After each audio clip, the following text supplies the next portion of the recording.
जय गुरु गोरक्षनाथ। प्रिय साथियों, आज एक टॉपिक मनोविश्लेषणवाद पर बातचीत करेंगे। हालांकि ये कोई खास टॉपिक नहीं है। इस टॉपिक के नाम से लोग बर्बाद भी हो रहे हैं। मनोविज्ञान कुछ भी ये नहीं है। ये 5-7 नंबर का भी लफड़ा नहीं है हिंदी में, तो ये 2-3 नंबर का भी नहीं है और ये कोई विशेष तथ्य नहीं है। अब आप लोग सोच रहे होंगे कि सर आप ऐसा क्यों कह रहे हैं।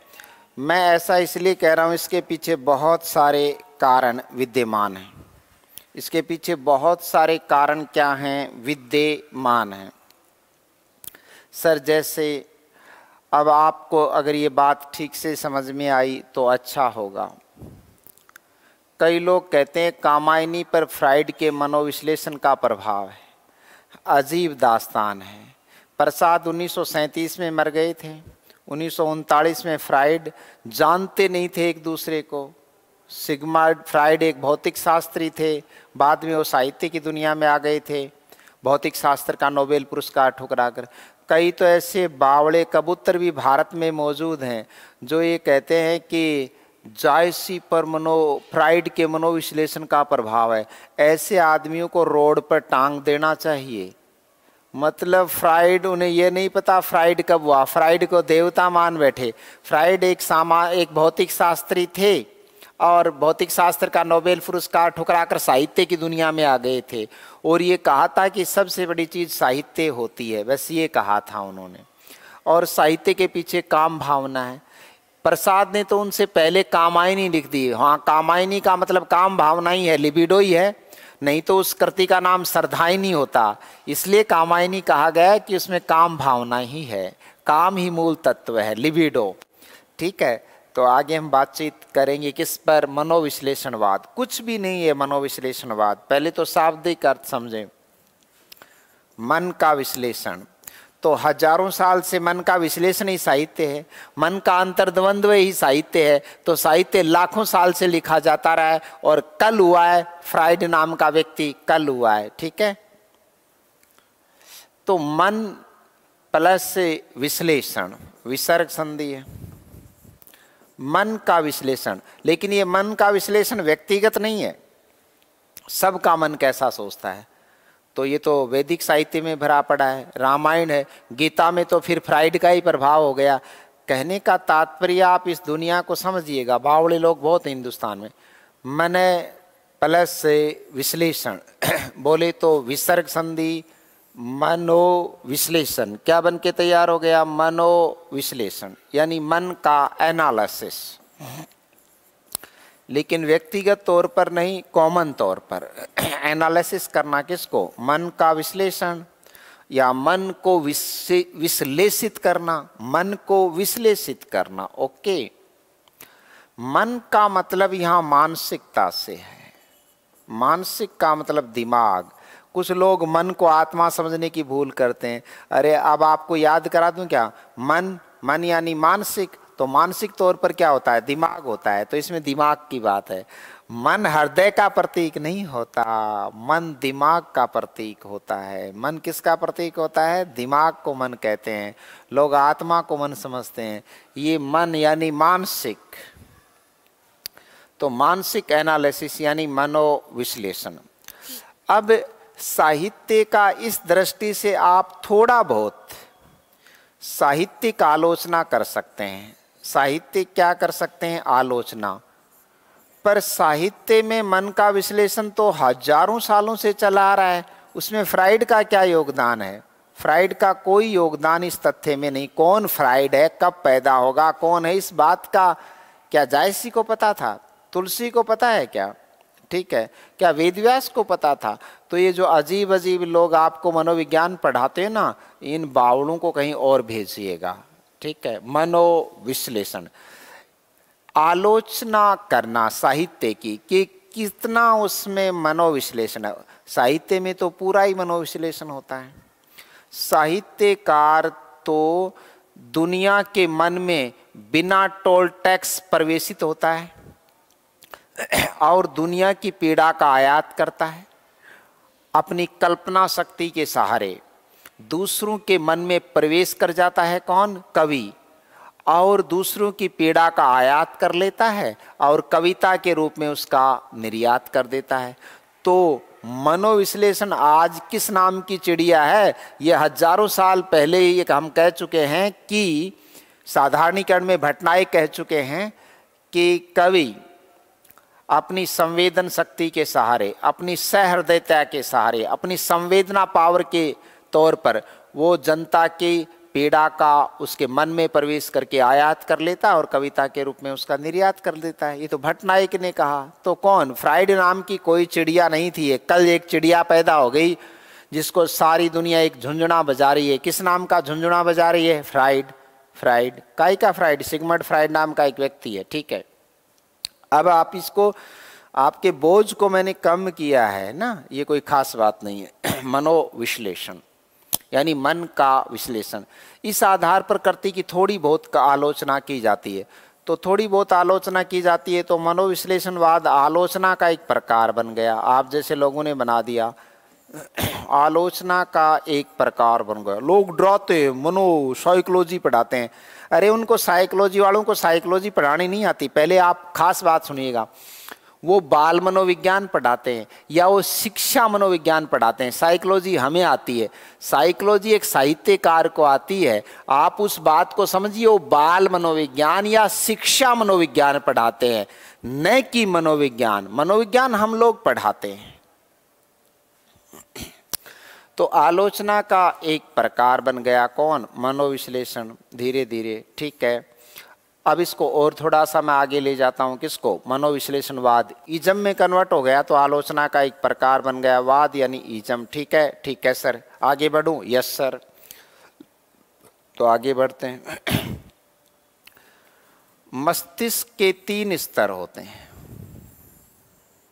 3 स्तर हो चुके हैं, ये 2 गोलों में 3 हो गए, 1, 2 और 3।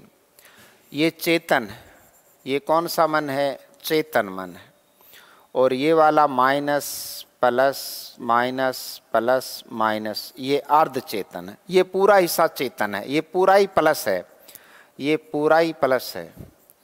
जहाँ प्लस आप देख रहे हैं ये पूरा ही प्लस है। ये जो है चेतन है और ये जो बीच का हिस्सा है ये अवचेतन या अर्ध चेतन है।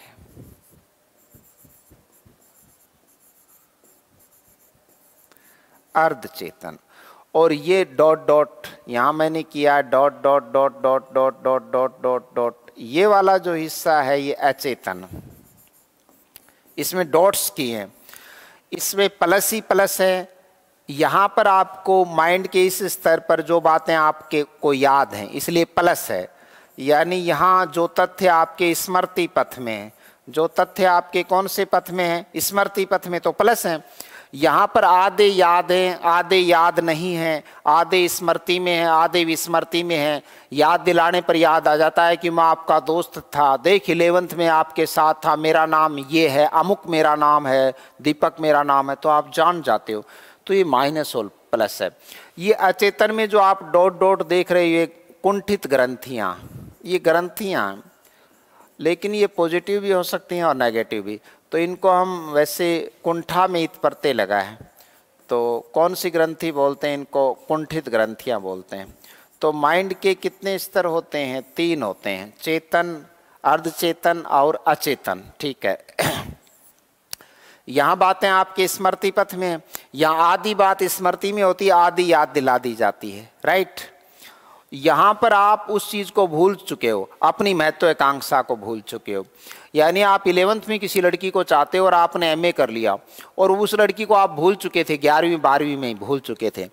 अचानक बीए करने के बाद एक दिन वो सौपन में आपको दिखाई दिया, सौपन आया उसका अचानक, कोई उसका लवालेस नहीं है, कुछ उसके बारे में आपने नहीं सोचा, उसका सौपन आया। तो वो इसलिए आया है कि कभी आपने उसको चाहा था, इसलिए उसकी कुंठित ग्रंथि बन गई। कौन सी ग्रंथि बन गई? कुंठित। जब इन ग्रंथियों की संख्या ज्यादा हो जाती है, जब कुंठित ग्रंथियां, कुंठित का मतलब है जब आपकी महत्वाकांक्षा पूरी नहीं हो, जब आपकी महत्वाकांक्षाएं या महत्व आकांक्षा पूरी नहीं हो, एम्बिशियस, जब आपकी एम्बिशियस पूरी नहीं हो, एम्बिशियस का मतलब होता है महत्वाकांक्षाएं पूरी न हो, तो वो कुंठित ग्रंथियां बनती हैं। जब आपकी कुंठाओं की संख्या ज़्यादा हो जाती है तो आप तो भूल जाते हो, लेकिन माइंड नहीं भूलता उस बात को। और जब आप सोते हो तब अर्ध चेतन अवस्था में होते हो। जब आप सोते हो तब कौन सी अवस्था में होते हो? तब आप अर्ध चेतन अवस्था में होते हो, ठीक है ना। तो ये कुंठित ग्रंथियां संख्या में ज़्यादा होने पर इधर आ जाती है रेज रूप में। रेज का मतलब है किरण रूप में। ये कुंठित ग्रंथियां की जो किरणें हैं ये इस झिल्ली को पार करती हुई आपके अर्ध चेतन में आती हैं। अर्ध चेतन में आप निद्रा की अवस्था में होते हैं, तब आपको स्वप्न आते हैं। क्या आते हैं? स्वप्न आते हैं।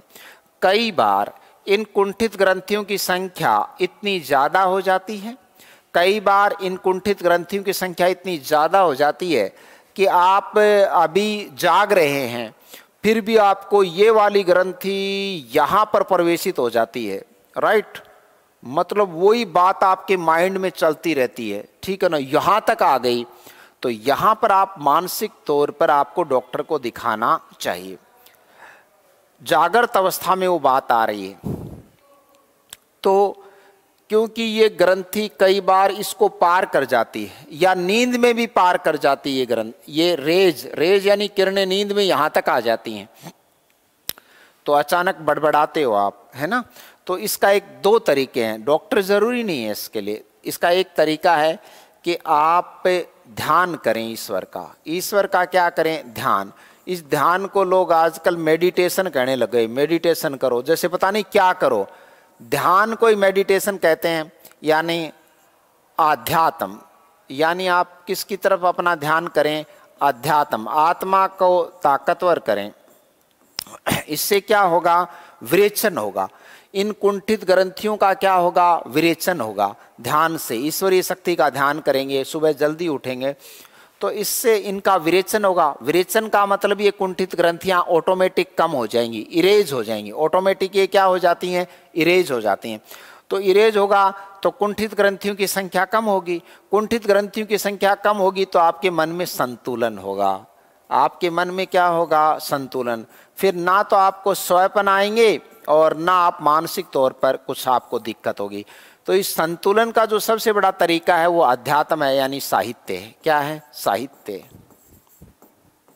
ठीक है।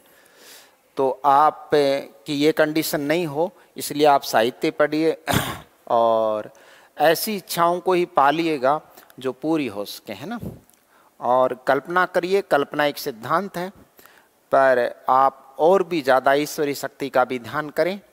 जितना कम सामान होगा जिंदगी का सफ़र उतना आसान होगा। Okay okay sir. तो ये 3 स्तर माइंड के हैं। ओके, आगे हम बात को आगे बढ़ाएंगे धीरे धीरे। आप इन चीज़ों पर गौर करें। मैं डॉक्टर साहिल गुर्जर, ठीक है, इन तथ्यों को आपको समझा रहा हूँ।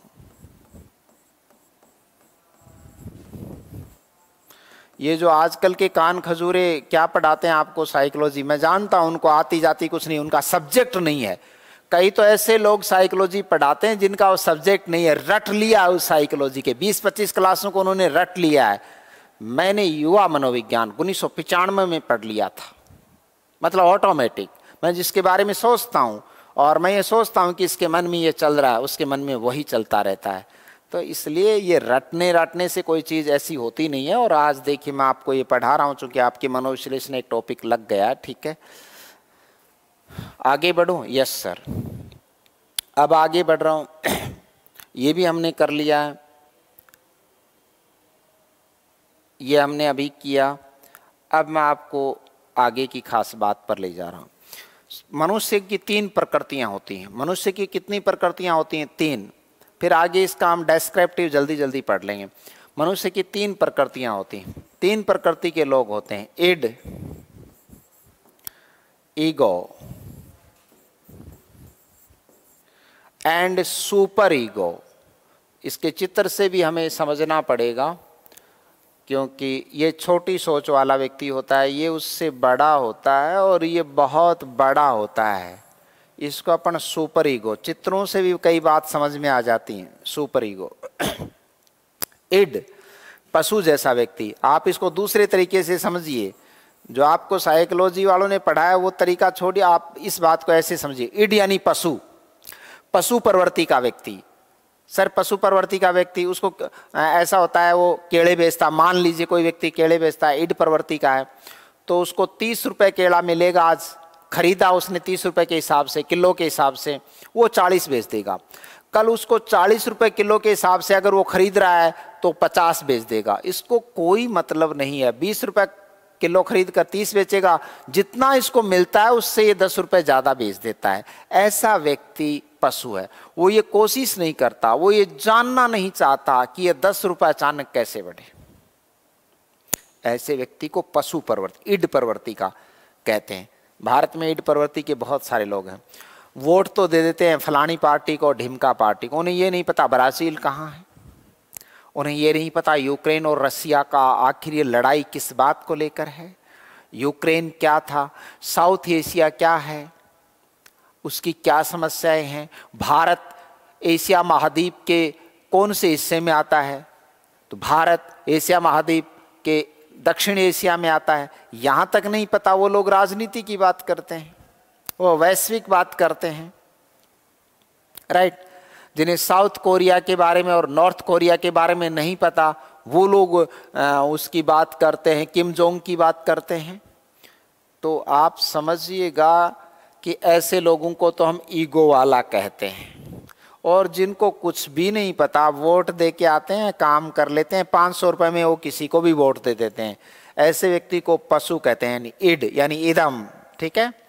यह ईगो, ईगो का मतलब है अहमवाद, कि पेट्रोल की रेट बढ़ते ही आप सोचते हो ऐसा नहीं होना चाहिए, ऐसा क्यों हुआ, ये अच्छी बात है, ये एक बात अच्छी है, क्योंकि ये मध्यम वर्ग है और क्रांति हमेशा मध्यम वर्ग करता है। इसको हम निम्न वर्ग कहते हैं, ये निम्न वर्ग है। आपको 3 बातें समझ में आई। इड यानी पशु जैसा व्यक्ति, इदम यानी निम्न वर्ग, इसमें अहम ईगो, और ये हमेशा मध्यम वर्ग में होता है। ईगो किस में पाया जाता है, हमेशा मध्यम वर्ग में पाया जाता है। क्रांति मध्यम वर्ग ही करता है, क्रांति हमेशा मध्यम वर्ग करता है। एक तो इनकी संख्या ज़्यादा होती है, इनकी इनकी संख्या कम होती है, किसकी, सुपर ईगो की। तो मध्यम वर्ग जिसमें ईगो पावर होता है वो क्रांति करता है, अहम। और यह है सुपर ईगो, परम अहम, यानी ये आदर्शवादी होता है। ये व्यक्ति आदर्शवादी है, ये दुनिया की ज़्यादा परवाह नहीं करता। यहाँ पर आपको आदर्शवादी, सुपर ईगो, परम अहम दिखाई दे सकता है इसमें आपको।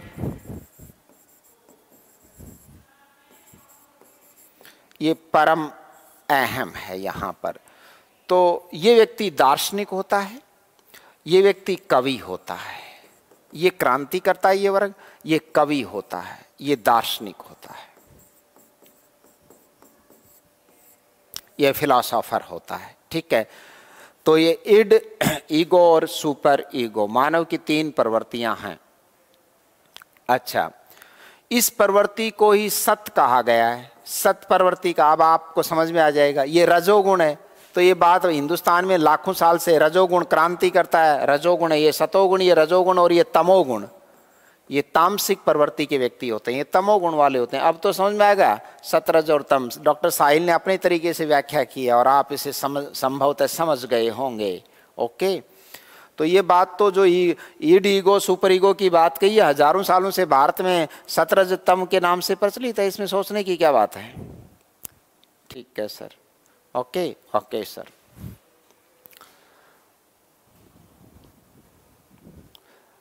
अब हम उस चीज़ को आगे बढ़ा रहे हैं। आपने ये नोटिस कर लिया होगा, आप ये बात समझ गए होंगे, ठीक है। तो ये जो वर्ग होता है ये कवि होता है और यहाँ से कविता का जन्म होता है। अब लिबिडो का प्रभाव तो सभी पर होता है। लिबिडो तो ये तो पशु प्रवृत्ति के होते हैं, तो बलात्कार तक कर देते हैं ये लोग तो, ठीक है। ईड प्रवृत्ति के होते हैं। फिर ये दिल लेगा दिल वाला, चाहे चले छुरियाँ, ये दूसरे रूप में होते हैं। और ये सतोगुण प्रधान होते हैं कि जा तुझको सुखी संसार मिले, है ना। ये वाले सतोगुण प्रधान होते हैं, ओके ओके। अब हम थोड़ा डिस्क्रिप्टिव इसको शुरू कर लेते हैं, ठीक है सर। मनोविज्ञान की एक महत्वपूर्ण शाखा के रूप में, मनोविज्ञान एक बड़ा शब्द है कि एक महत्वपूर्ण शाखा के रूप में मनोविश्लेषण का उल्लेख किया जाता है। किसका उल्लेख किया जाता है? मनोविश्लेषण का। अब समझ तो पूरी बात गए होंगे, मैं समझा चुका हूँ। मनोविश्लेषण के अंतर्गत अवचेतन मन के अध्ययन से संबंधित, कौन से? अवचेतन यानी अर्धचेतन, अंतर्गत अवचेतन मन के अध्ययन से संबंधित सिद्धांत और चिकित्सकीय तकनीकी शामिल है,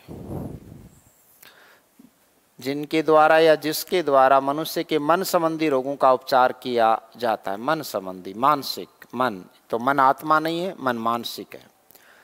एक स्वतंत्र ज्ञानानुशासन के रूप में स्थापित करने का, किसको स्थापित करने का? मनोविज्ञान को या मनोविश्लेषण को, जिनके द्वारा हम मनुष्य के मन संबंधी रोगों का उपचार किया जाता है। और एक स्वतंत्र ज्ञान अनुशासन, जैसे साहित्य ज्ञानानुशासन है, पॉलिटिकल साइंस भी एक ज्ञानानुशासन है, ज्ञान का अनुशासन के रूप में इसे स्थापित करने का जो श्रेय जाता है वो ऑस्ट्रिया।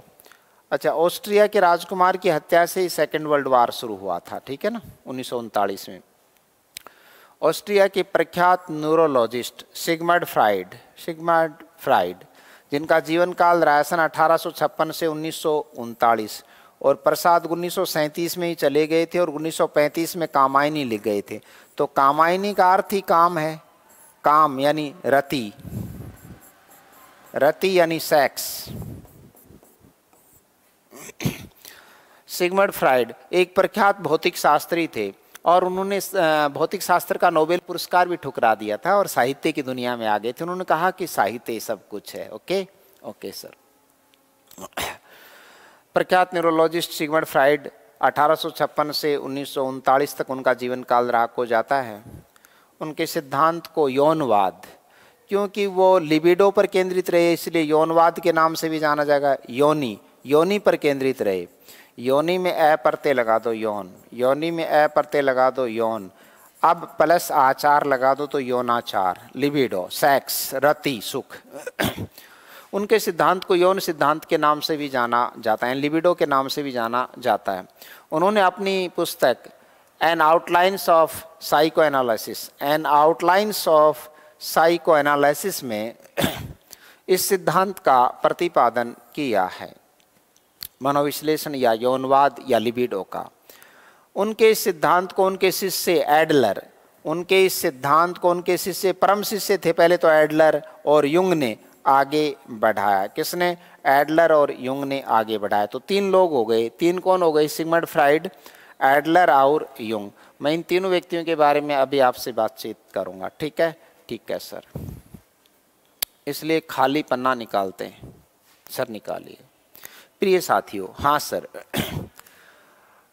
त्रिशंकु एक निबंध संग्रह, त्रिशंकु एक निबंध संग्रह किसकी रचना है? ये आगे की रचना है। कौन सी? त्रिशंकु। त्रिशंकु किसकी रचना है? आगे की। ठीक है, त्रिशंकु। तो अब हिंदी वालों को यही नहीं पता होता, वो क्या समझाएंगे त्रिशंकु यहाँ पर किसके बारे में बातचीत की गई है? तो त्रिशंकु में एक तो किसका प्रभाव? फ्राइड का, दूसरा एडलर का और तीसरा युंग का। इन तीनों को मिलाकर त्रिशंकु कहा। तीनों का प्रभाव है इस पर, त्रिशंकु निबंध संग्रह पर। फ्राइड, एडलर और युंग का प्रभाव है। फ्राइड के ही शिष्य एडलर हैं और फ्राइड के शिष्य ही युंग है।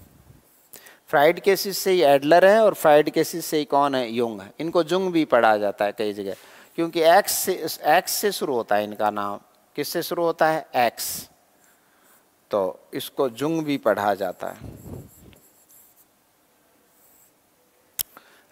त्रिशंकु किसकी रचना है? आगे की, जिस पर तीन लोगों का प्रभाव है, फ्राइड, एडलर और युंग का। इसलिए उन्होंने इसका नाम क्या रखा? त्रिशंकु रखा। किसने? आगे ने। और उसकी भूमिका में वो भी लिखते हैं कि मेरी इस रचना को त्रिशंकु इसलिए कहा है कि इस पर तीनों का प्रभाव फ्राइड, एडलर और युंग का है ना। इन हिंदी पढ़ाने वालों को ये नहीं पता कि उस रचना का नाम त्रिशंकु क्यों है। ओके, तो यही बात फ्राइड के दो शिष्य हैं, एडलर और युंग। हमने यही तो पढ़ा पीछे कि दो शिष्य हैं, कौन कौन? एडलर और युंग ने आगे बढ़ाया। ये बात मैंने आगे आपको समझा दी है। ठीक है सर। सिगमंड फ्राइड का मानना था कि सम्मोहन हिप्नोटाइज्ड या हिप्पोजिम भी कहा जाता है। सिगमंड फ्राइड का मानना था कि सम्मोहन क्रिया द्वारा मानसिक चिकित्सा एवं स्वच्छंद विचार साहचर्य से मानव मस्तिष्क की पुरानी यादें, रहस्यों एवं अनुभवों को साकार किया जा सकता है। सम्मोहन के द्वारा वो बता सकता है कि मैं पहले ये सोचता था, सारी बातें आपको बता देगा, सारा राज खोल देता है। कौन? व्यक्ति, कि मैं उसको चाहता था, वो ऐसी थी, फिर मैं सुनीता को चाहने लग गया, फिर मैं दीपिका को चाहने लग गया, सारी बातें आपको बता देता है। ठीक है, तो सम्मोहन क्रिया द्वारा मानसिक चिकित्सा स्वच्छंद विचार साहचर्य, सहचर में ये परते लगा है, साहचर्य से मानव मस्तिष्क की पुरानी यादें और उसके जो रहस्य हैं, मिस्टिसिजम्स हैं एवं अनुभवों को साकार किया जा सकता है, यानी लिखा जा सकता है, उसके बारे में सुना जा सकता है। सुनना, पता करना, ये सारी प्रक्रियाएं साकार हैं। स प्लस आकार, साकार, दीर्घ संधि है, अव्ययभावी समास, आकार सहित। ठीक है, ठीक है सर।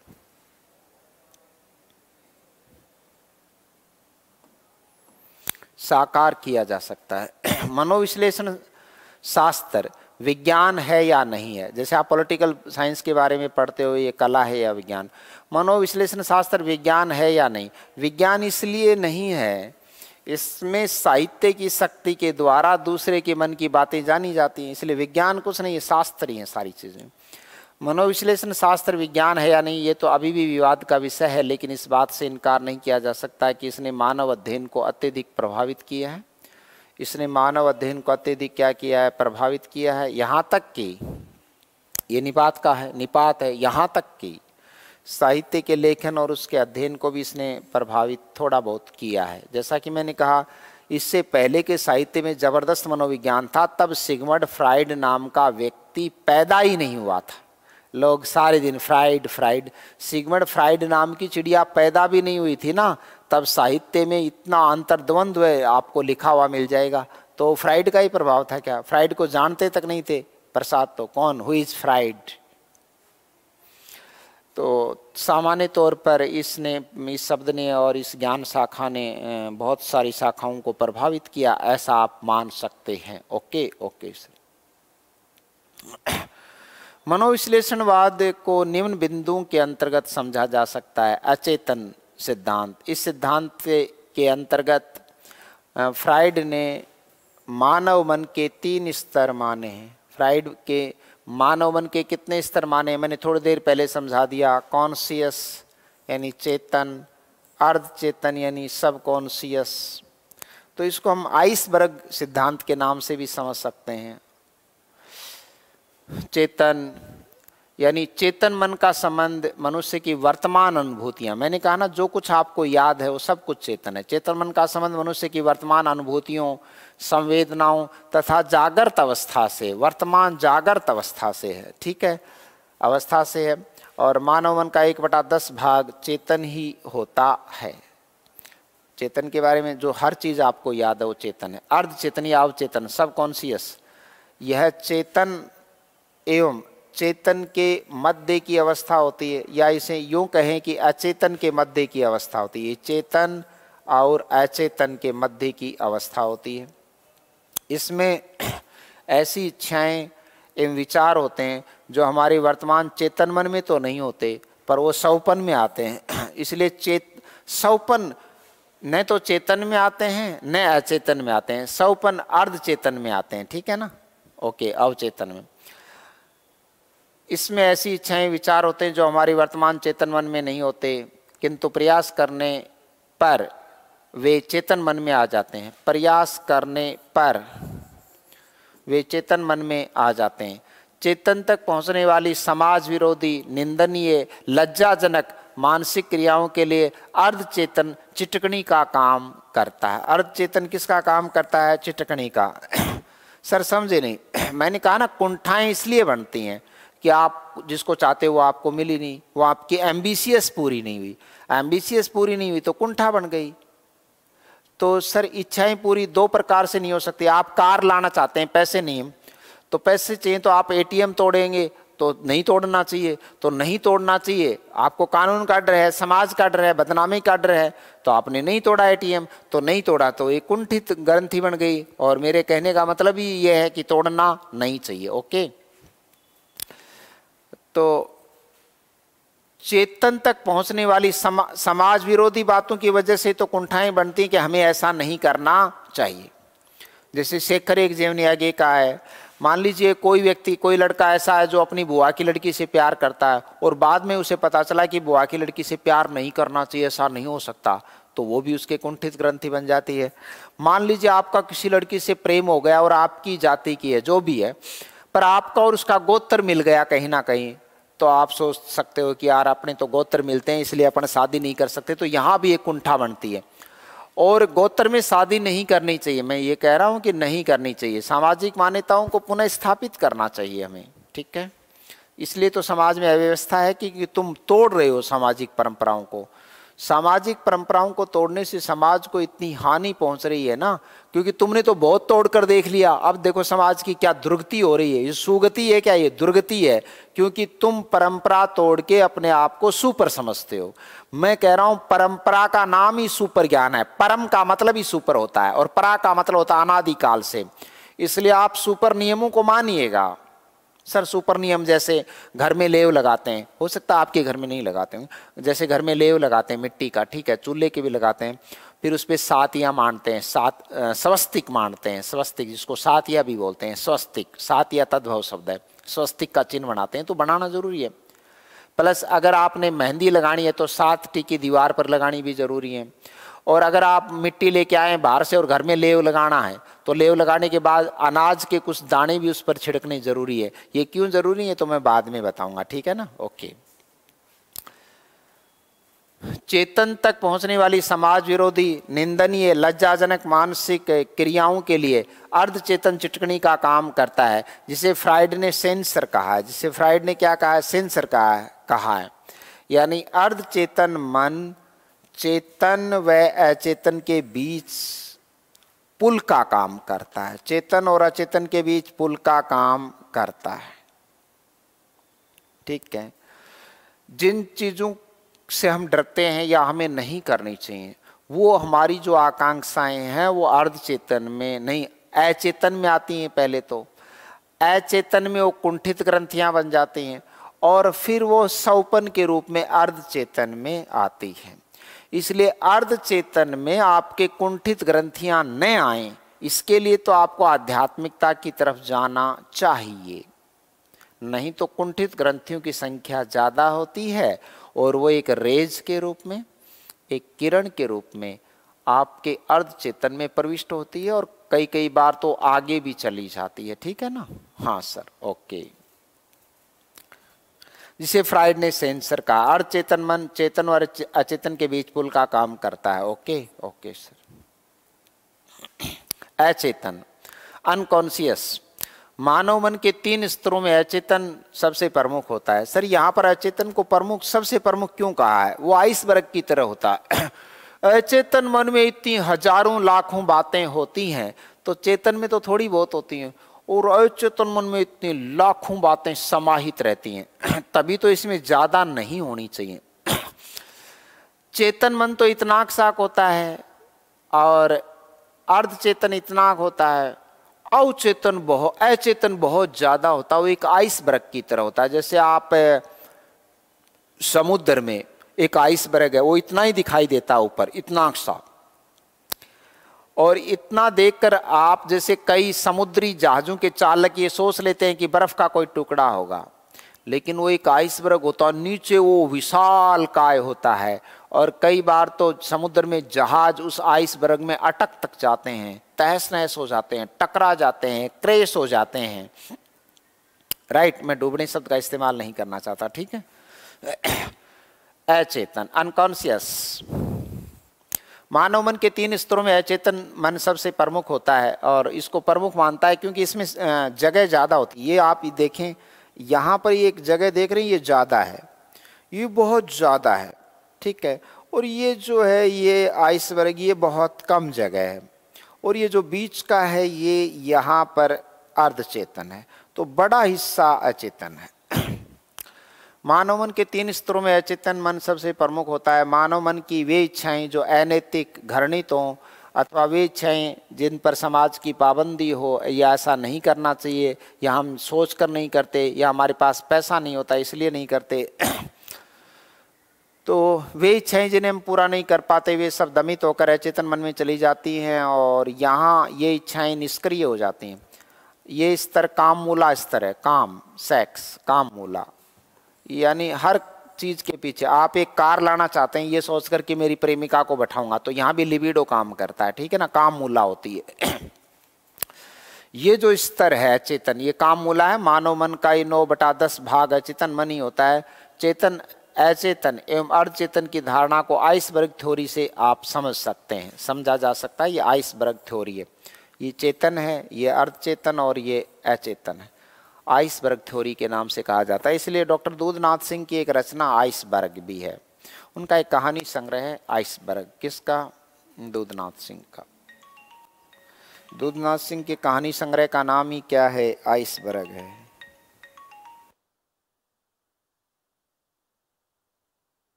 चेतन, अचेतन व अर्धचेतन की अवधारणा को आइसबर्ग थ्योरी से आप समझ सकते हैं। Okay, okay sir. व्यक्तित्व रचना। फ्राइड ने व्यक्तित्व रचना को 3 भागों में बांटा है। व्यक्तित्व रचना को 3 भागों में बांटा। ये अपने आप में एक क्वेश्चन है। इड, ये समझा चुका हूँ, id, ego and super ego. Id यानी इदम, इसे उपाह के नाम से भी जाना जाता है। ये मनुष्य का सहजात निकाय है। इसका संबंध अचेतन मन से होता है। इसका संबंध किससे होता है? अचेतन मन से ही होता है कि तथा ये आदिम प्रवृत्तियों का भंडार होता है। इड, पशु जैसी आदिम प्रवृत्तियों का ये भंडार होता है। मनुष्य में सेक्स भावना बचपन से ही होती है। सेक्स भावना बचपन से होती है। तो जब आप सेक्स करते हैं तो एक पशु जैसी प्रवृत्ति भी अपनाते हैं, ठीक है ना। ये मनुष्य में सेक्स भावना बचपन से ही होती है जो इदम में विद्यमान होती है। फ्राइड ने इसे सुख सिद्धांत कहा है। फ्राइड ने इस इड को क्या भी कहा है? सुख सिद्धांत भी कहा है, क्योंकि इसमें उचित अनुचित, विवेक अविवेक का ध्यान नहीं रहता। क्या उचित है और क्या अनुचित है, ये पशु प्रवृत्ति होती है। इस तरह के लोग बलात्कार ज़्यादा करते हैं। मैंने थोड़ी देर पहले समझाया था भी ये कि बलात्कार कौन करता है। तामसिक प्रवृत्ति किस में पाई जाती है? इड में पाई जाती है। फ्राइड ने इसे सुख सिद्धांत कहा है क्योंकि इसमें उचित अनुचित, विवेक अविवेक का ध्यान नहीं रहता। मनुष्य के मन में जो इच्छा उत्पन्न होती है वह इदम के प्रभाव से तुरंत उसकी पुष्टि कर लेता है, चाहे वह इच्छा उचित हो या अनुचित हो। ये पशु प्रवृत्ति वाला निकाय है। ये पशु प्रवृत्ति वाला निकाय है। इदम, इड, ईगो, अहम, ये सामाजिक और नैतिक दबावों के कारण इड को नियंत्रित करने का प्रयास करता है। इड को नियंत्रित किया। अगर आप इड प्रवृत्ति के हैं, पशु प्रवृत्ति के हैं और आप किसी से बलात्कार कर रहे हैं तो आप रुकेंगे। अगर आप में ईगो है तो आप बलात्कार नहीं करेंगे, ये मान के चलिए। पशु प्रवृत्ति का व्यक्ति बलात्कार करता है, इतना आप समझिए। तामसिक प्रवृत्ति का व्यक्ति बलात्कार करता है, इतना आप मान के चलिएगा। क्योंकि ईगो वाला व्यक्ति को सामाजिक डर सताता है, नैतिकता का दबाव सताता है उसको, वो ऐसा नहीं करता। इड प्रवृत्ति वाले लोग ऐसा करते हैं। यह सामाजिक और नैतिक दबावों के कारण इड को नियंत्रित करने का प्रयास करता है और ये अच्छी बात है। इसका संबंध वास्तविकता से होता है क्योंकि ये जीवन की वास्तविक संदर्भों को समझता है। ईगो है इसमें हर बात का, इसलिए फ्राइड ने इसे वास्तविक सिद्धांत कहा है। उसको तो सुख सिद्धांत का है, वो तो पशु प्रवृत्ति है। पशु ने किसी से, दूसरे पशु से सेक्स किया और चला गया। अब उसको यही पता नहीं पशु को कि इसके बच्चे भी हो रहे हैं क्या, इसलिए वो तो अपना सुख प्राप्त किया और वो चला गया, इसलिए उसको मैं पशु सिद्धांत कहता हूँ। जिससे फ्राइड क्या कहते हैं, इड कहते हैं। ओके, सुख सिद्धांत कहते हैं, वो पशु सिद्धांत है। ओके, और ये वास्तविक सिद्धांत है, अच्छी बात है। इसके बाद आता है सुपर ईगो, परा अहम यानी अति अहम, अत्यहम, या इससे परम अहम कह सकते हैं हम। क्या? परम अहम। फ्राइड ने इसे पूर्णतावादी या आदर्शवादी सिद्धांत कहा। ये वास्तविक है, वो सुखवादी है, और ये बहुत ही बेहतरीन है, आदर्शवादी सिद्धांत कहा है। इसमें मनुष्य उचित अनुचित का ध्यान रखते हुए विवेक से फैसला करता है। विवेक से फैसला करता है तो वो विधि निर्माता बनता है। या सबसे बड़ी बात तो विधि निर्माता को छोड़िए, सबसे बड़ा संसार में कवि होता है, वो कवि बनता है, फिर दार्शनिक बनता है, फिर विधिवेता बनता है। ये तीसरे स्तर पर आता है विधिवेता। पहले तो कवि बनता है, कवि ब्रह्मा है, कवि सब कुछ है। ब्रह्मा, पहले कवि ब्रह्मा थे जिन्होंने सृष्टि को कविता से पैदा किया। सर कविता से कैसे पैदा किया? मंत्र शक्ति से सृष्टि की पैदा हुई। अग्निकुंड में 4 योद्धा पैदा हुए, और अग्निकुंड से उत्पत्ति किनकी मानी जाती है तो आप समझ गए होंगे। और मैं ज़्यादा बात करूंगा तो ऐसा भी लग सकता है जातिवादी हो गए, है ना, क्योंकि समझने का फर्क है। उचित अनुचित का ध्यान रखते हुए फैसला करता है, इससे नैतिक अहम के नाम से भी, तो ये थोड़ा नैतिक हो गया ना। ये आदर्शवाद की स्थापना करता है, कवि है, दार्शनिक है, इसे नैतिक अहम के नाम से भी जाना जाता है। Okay okay sir. आनंद का सिद्धांत, फ्राइड ने अपने आनंद सिद्धांत के आधार पर मानस की 2 वृत्तियों का भी वर्णन किया। मानस यानी मन, मन यानी मानसिक, मानसिक यानी दिमाग। मानस की 2 वृत्तियों का वर्णन किया। एक तो होती है जीवन वृत्ति इरोश, और एक होती है मरण वृत्ति। ठीक है, अब इन पर बात करते हैं। इरोस यानी जीवन वृत्ति को इन्होंने यौन वृत्ति भी कहा है। यौन वृत्ति सर कैसे? मनुष्य इसके लिए जीना चाहता है। आप उर्वशी पढ़िए, मरने वाला व्यक्ति भी अप्सरा की बाहों में थोड़ी देर रहना चाहता है, इसलिए यौन प्रवृत्ति मनुष्य को लंबा जीवित रखती है। यस सर, हाँ, जिसमें ये हो हजारों साल तक भी जीवित रख सकती है। इसके कई ऋषियों के उदाहरण हैं। को इन्होंने यौन वृत्ति कहा है। कौन सी? जीवन वृत्ति को इन्होंने क्या कहा है? यौन वृत्ति। मनुष्य जीवन वृत्ति का ही कोई इन्होंने क्या कहा है? यौन वृत्ति। आप तो आप इन दोनों को साथ लेकर चलें, दोनों शब्दों को साथ लेकर चलेंगे तब आपके समझ में आएगा। जीवन वृत्ति यानी यौन वृत्ति से प्रभावित होकर निर्माण कार्य करता है। सर मनुष्य यौन वृत्ति से प्रभावित होकर निर्माण कार्य? हाँ, एक बहुत सुंदर लड़की है, पद्मावती है, सुंदर लड़की है।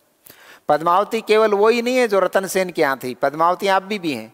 मैं भी जानता हूँ 3 पद्मावतियों को। ठीक है, पद्मावतियाँ आप भी हैं। तो अगर कोई सुंदर लड़की से कोई लड़का प्रपोज करता है प्यार के लिए, तब वो लड़की कहती है कि तेरा पीजीटी में सिलेक्शन हो जाए ना, फर्स्ट ग्रेड में सिलेक्शन हो जाए, तब मैं तेरे से शादी कर सकती हूँ, तब तेरे से प्यार करूंगी। तो वो फर्स्ट ग्रेड के लग जाएगा लड़का बुरी तरह से पढ़ने के लिए। इसको निर्माण कार्य कह सकते हैं। ये निर्माण है, इसी को उन्होंने निर्माण कार्य कहा है। इसी तथ्य को क्या कहा है? निर्माण कार्य कहा है। बोर्ड पर कुछ समस्याएं हैं संभवतः।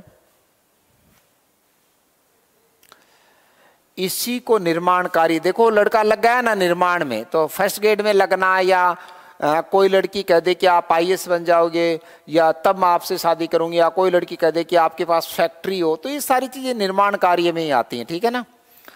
मनुष्य जीवनवर्ती यानी यौनवर्ती से प्रभावित होकर निर्माण कार्य करता है, एवं मरणवर्ती से प्रभावित होकर विनाश कार्यों की ओर प्रवृत्त हो जाता है। फिर वो नहीं करता, जिसमें यौनवर्ती नहीं होती, फिर वो विनाश कार्यों की ओर प्रवृत्त हो जाता है।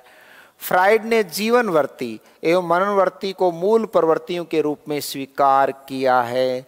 ये विकास की ओर आपको बढ़ाती है, ये वर्ती विकास करवाती है। इस वर्ती का नाम ही यौनवर्ती है। सर कैसे? कई बार तो पशु पानी के लिए 20 किलोमीटर नहीं चलता, लेकिन अपनी यौनवर्ती के लिए वो 50 किलोमीटर चल जाता है। यौनवर्ती अच्छी बात है। फ्राइड ने जीवनवर्ती और मरणवर्ती को मूल प्रवृत्ति के रूप में स्वीकार किया है, और ये वर्ती जो है वो ये अच्छी वर्तियों में से एक है। ठीक है सर। लिबिडो, काम भावना, सृष्टि का आरंभ भी काम से हुआ है, सृष्टि का आरंभ भी काम से हुआ। मनु ने श्रद्धा से संभोग किया, श्रद्धा ने प्रपोज किया था किसको? मनु को, तो काम, इसलिए उस रचना का नाम आयनी, कामायनी रखा गया। ठीक है सर। लिबिडो, फ्राइड के सिद्धांत की सबसे महत्वपूर्ण उपलब्धि है कामवर्ती। लिबिडो जीवनवर्ती कह दो इसको, ये लो, इसमें क्या फर्क पड़ता है, यही जीवनवर्ती है। अगर ये जीवनवर्ती नहीं होती तो संसार चलता ही नहीं। बताइए, ये कामवर्ती नहीं होती संसार में तो कोई पुरुष काम करता क्या? कोई महिलाओं की सुरक्षा करता क्या? कोई काम नहीं करता। मनुष्य डोलती ऐसे ही महिलाएं, अगर ये वर्ती नहीं होती तो। फ्राइड के सिद्धांत की सबसे महत्वपूर्ण उपलब्धि कामवर्ती है। मनुष्य के सभी कार्य व्यापारों की मूल प्रेरणा, सभी कार्य व्यापारों की मूल प्रेरणा लिबिडो है। मैंने यही तो कहा कि कोई लड़का फर्स्ट ग्रेड की तैयारी कर लेता, देखो उसके चक्कर में उसने कर ली, लिबिडो के चक्कर में कर ली, अच्छी तैयारी कर ली। ठीक है ना? ठीक है सर। सभी कार्य व्यापारों की मूल प्रेरणा लिबिडो है। लिबिडो काम मूला एवं स्वार्थ मूला होती है, तो दोनों बातें एक ही होती हैं। काम मूला कह दो या स्वार्थ मूला, तो उस लड़की का भी तो स्वार्थ है। लड़की कह रही है कि आप IAS बन जाओगी तब मैं शादी करूंगी, तो स्वार्थ मूला है। शादी करेंगी तो सेक्स करेंगी, तो काम मूला और स्वार्थ मूला एक ही बात होती है। काम मूला लिबिडो जो है वो काम मूला व स्वार्थ मूला भावना होती है। ठीक है। फ्राइडो लिबिडो को ही साहित्य सर्जन की मूल प्रेरणा मानता है। साहित्य सर्जन की मूल प्रेरणा किसको मानता है? लिबिडो को। सर जैसे प्रसाद को उसकी प्रेमिका ने धोखा दे दिया तो प्रसाद ने आंसू लिख दिया, प्रसाद ने कामायनी लिख दिया। ठीक है ना? और तुलसीदास और रत्नावली का झगड़ा हो गया, तुलसीदास ने रामचरितमानस लिख दिया। लेकिन ये बात ध्यान रहे, अब आप सोचोगे सर फ्राइड सही है, फ्राइड क्या गोबर सही है? ये बातें बहुत पहले की हैं, तुलसीदास की और रत्नावली की। ठीक है ना? ठीक है सर। डॉक्टर साहिल सर हमेशा से कहते आए हैं कि एक महान व्यक्ति होने की पहली शर्त है कि वो महाप्रेमी हो, बस इतना ही आप याद रखें। ओके। तो साहित्य सृजन की मूल प्रेरणा स्रोत क्या किसको माना है? लिबिडो को ही माना है। किसने? फ्राइड ने। फ्राइड ने बहुत सारे साहित्यकारों का अध्ययन किया। विंची का उन्होंने अध्ययन किया है, दोस्तोविस्की का उन्होंने रशिया वाले का अध्ययन किया है, लियोनार्डो दा विंची का अध्ययन किया, लियोनार्डो दा विंची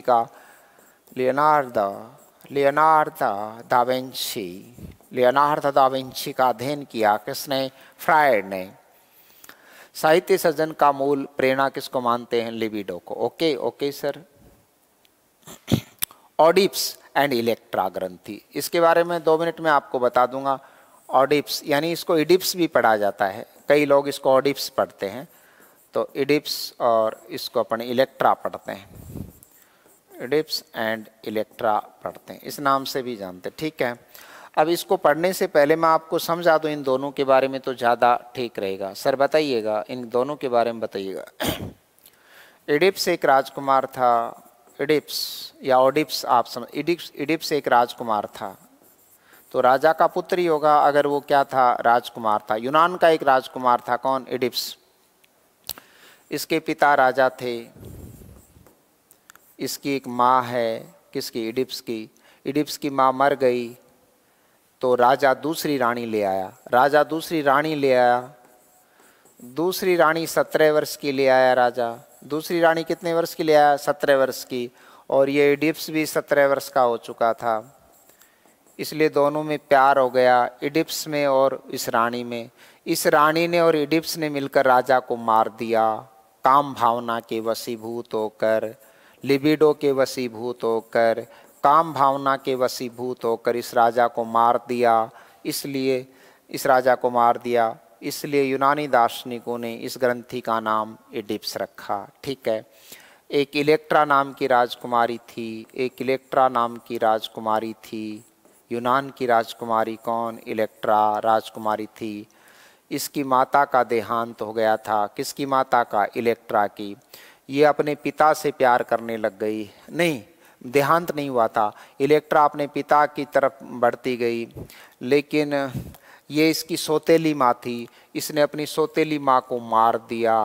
किसके लिए? अपने पिता के लिए। इसलिए इस माइनस वाली ग्रंथि का नाम इलेक्ट्रा है और इस पल्स वाली ग्रंथि का नाम इडिप्स। इडिप्स एक राजकुमार था और इलेक्ट्रा एक राजकुमारी थी। इडिप्स ने और उसकी सौतेली माँ ने मिलकर राजा को मार दिया। इधर जो है इलेक्ट्रा ने और उसके पिता ने मिलकर के इनकी सौतेली माँ को मार दिया, इसलिए इन दो ग्रंथियों का नाम रखा गया इडिप्स और इलेक्ट्रा। ओके, तो मैं इधर आ जाता हूँ आपको थोड़ा समझाने के लिए, अब पढ़ लो। फ्राइड का मानना था कि मनुष्य में काम भावना का अंकुरण शैशव अवस्था से ही हो जाता है। कौन सी अवस्था से? शैशव अवस्था में। अंगूठा चूसते हैं कई लोग, वो शैशव काम भावना की पूर्ति करते हैं। अंगूठा चूस कर पेशाब करने में भी मज़ा आता है, ये मज़ा काम भावना है। टॉयलेट में भी मज़ा आता है। बच्चा कई बार क्या करता है, आपकी मम्मी का स्तन चूसता रहता है, यानी 8 महीने का बच्चा है, 10 महीने का बच्चा है, अपनी मम्मी के स्तनपान कर रहा है अपनी मम्मी का, और दूसरे स्तन को हाथ से पकड़े रहता है, छेड़ता रहता है, ये भी एक लिबिडो है। ओके, फ्राइड का मानना था कि मनुष्य में काम भावना का अंकुरण शैशवावस्था में ही हो जाता है, इसलिए बालक अपनी माता की ओर अधिक आकृष्ट होता है एवं बालिका अपने पिता की ओर अधिक आकृष्ट होती है। अब आपको ये भी समझ में आ गया होगा हिंदी वालों, ये पुल्लिंग है और ये शब्द स्त्रीलिंग है, इसलिए बालक शब्द हमेशा पुल्लिंग होता है। इसलिए बालक अपनी माता की ओर अधिक आकृष्ट होता है, बालिका अपने पिता की ओर अधिक आकृष्ट होती है। इसका कारण बालक में पाई जाने वाली ऑडिप्स ग्रंथि है। ऑडिप्स यानी मात्र ग्रंथि, ऑडिप्स जिसका मैं क्या कहता हूँ, जैसे इडिप्स कह रहा हूँ, ठीक है ना, एक ही बात है। इसको अंग्रेजी पढ़ने में यहाँ लोगों की दिक्कत होती है, ये ऑडिप्स नहीं एक्चुअल में एडिप्स है। Okay okay sir.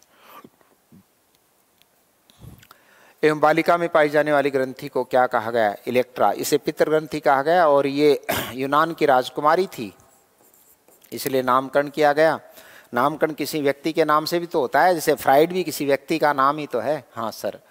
और ये एक राजकुमार था, कौन? इडिप्स एक राजकुमार था और इलेक्ट्रा एक राजकुमारी थी। तो ये दो ग्रंथियां हैं, मातृ ग्रंथि और पितृ ग्रंथि, इलेक्ट्रा और इडिप्स। ठीक है सर।